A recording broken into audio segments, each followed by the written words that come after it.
क्या आपको पता है एक टर्म है जो कि है डिफ्यूजिविटी, जो कि आप तीनों सब्जेक्ट्स में देखते हो, फ्लूइड मैकेनिक्स, हीट ट्रांसफर और मास ट्रांसफर, ये तीनों सब्जेक्ट में आपको देखने को मिलता है एक डिफ्यूजिविटी टर्म।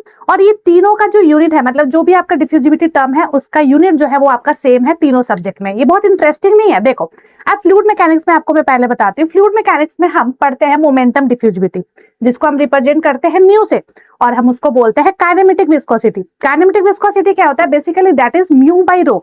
म्यू आपका क्या है? डायनेमिक विस्कोसिटी, और रो जो है आपका क्या है? डेंसिटी। तो ये होता है mu equal to mu by रो।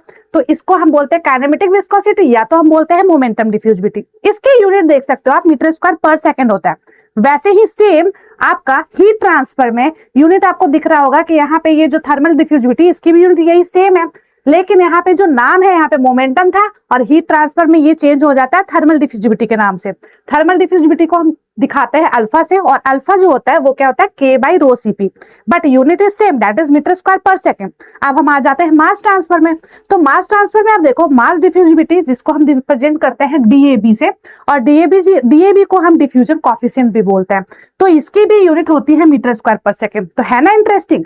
या तो हो फ्लूइड मैकेनिक्स, या हो हीट ट्रांसफर, या हो मास ट्रांसफर, डिफ्यूजिविटी जो भी टर्म आता है उसकी यूनिट जो होती है वो मीटर स्क्वायर पर सेकंड होता है। और ये हर एक गेट एग्जाम और पीएसयू में आपसे पूछे ही जाते हैं। तो इस टर्म को याद रखना, डिफ्यूजिविटी, और इसकी यूनिट याद रखना, और ये जो फॉर्मूला है kinematic viscosity, alpha and DAB, इन तीनों को भी आपको ध्यान रखना है फॉर द एग्जाम। अब जाते जाते कमेंट में एक चीज मेरे को बता के जाना कि momentum diffusivity by thermal diffusivity का जो रेशियो होता है मोमेंटम एंड थर्मल का, उसको वो कौन से डायमेंशनलेस नंबर से फेमस है, उसका नाम क्या है? आप मेरे को कमेंट में जरूर बताना। Momentum by thermal diffusivity is the ratio of which dimensionless number.